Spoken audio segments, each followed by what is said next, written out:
সুশাসন ও জবাবদিহিতা প্রতিষ্ঠার লক্ষ্যে সৌদি আরব আবারও কঠোর পদক্ষেপ নিল। দীর্ঘদিনের তদন্তের পর দেশজুড়ে সমন্বিত দুর্নীতি বিরোধী অভিযানে বিভিন্ন মন্ত্রণালয় ও সরকারি সংস্থার অন্তত ১১৬ জন কর্মকর্তাকে গ্রেফতার করেছে কর্তৃপক্ষ। এই অভিযান পরিচালনা করে দেশটির oversight and anti corruption authority নাজাহা।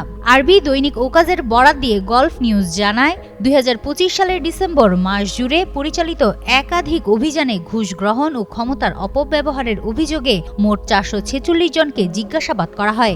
একই সময়ে দুর্নীতি বিরোধী কার্যক্রমের অংশ হিসেবে দেশব্যাপী ১,৪৪০টি পরিদর্শন অভিযান চালানো হয়। আকিজ নিয়ে এলো বিশ্বমানের বেবি ডায়াপার মাম্মাম, কটনি সফট ম্যাটেরিয়াল, বাবুকে দেবে র্যাশ ফ্রি সুপার কমফোর্ট। নাজাহা জানায়, জিজ্ঞাসাবাদের আওতায় থাকা ব্যক্তিদের মধ্যে স্বরাষ্ট্র মন্ত্রণালয়, পৌর ও আবাসন মন্ত্রণালয়, শিক্ষা মন্ত্রণালয় এবং স্বাস্থ্য মন্ত্রণালয় সহ বিভিন্ন সরকারি দপ্তরের কর্মকর্তা-কর্মচারীরা ছিলেন।